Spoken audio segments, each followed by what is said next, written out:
try nga natin bumili dito. Yung sinasabi ni CJ. Yan. Try nga natin bumili. Tara dun sa bata na to. Sabi niya masarap eh. Yan. So dito ba yung chicken ano man. Ayun.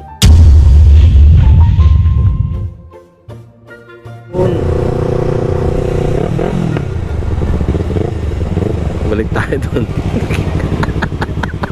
Nagkita tayo ni CJ. Merong ano dito, bentahan ng ano, ng mga fried chicken yan. Gustong bumili dito lang sa Nunglungan. Ayan. Ayan. Ito si CJ. Yan, ito yung pwesto nila tapat ng Petron, guys. Yan o.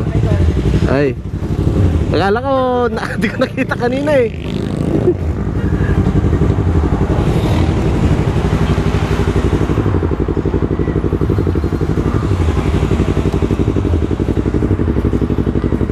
Ayan guys, located siya dito sa may tapat ng Petron Nunglungan. Yan, delicious juicy fried chicken.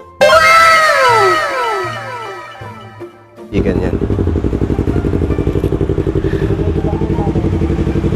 Bigyan mo ako ng ano, ng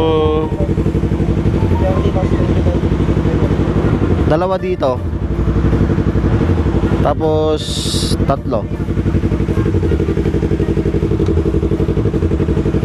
Legs, yung legs tapos dalawa dito. Dalawa. Yan.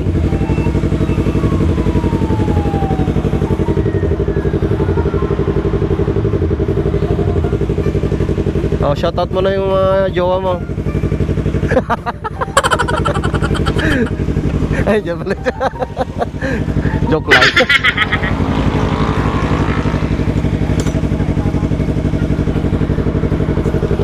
Paano kaya diskarte niyan, idol?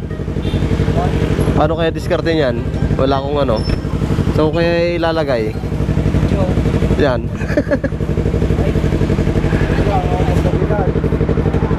Mama, bayad.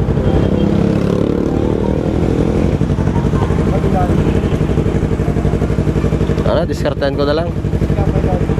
Sige, lagay mo nga.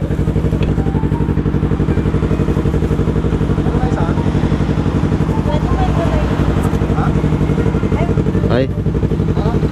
Thank you. Kaya kaya. Abangan mo na lang ano. Abangan mo na lang, ikon ko na lang.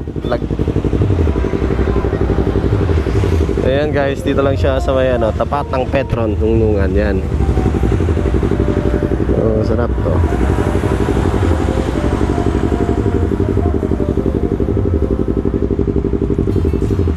Diskarte na yan.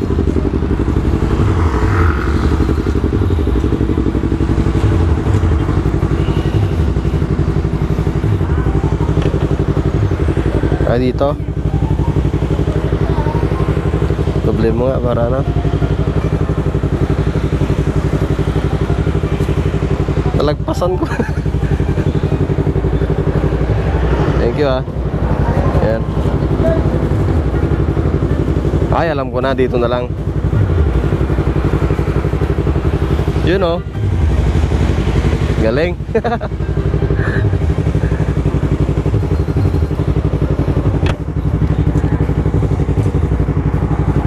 Thank you.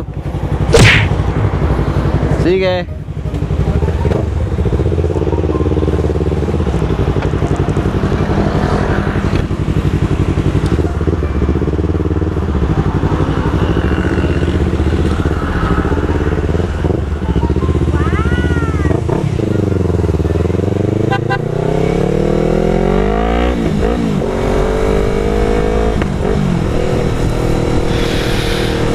Yan guys, nakabili na tayo ng ulam. Yan, kila CJ yun. Yan, kung mga gustong bumili ng fried chicken, yan, bumili na kayo kila CJ doon sa delicious fried chicken. Yan, tapat lang mismo ng Petron guys. Sarap. Kuwan lang yan, Hindi yun makapal yung kanyan, yung mga nilalagay nilang harina ganon. Sakto lang. Try nyo kung bumili dyan at babalik-balikan nyo yan. Ayan. Diba? So ayan lang guys, fish yo, bye bye.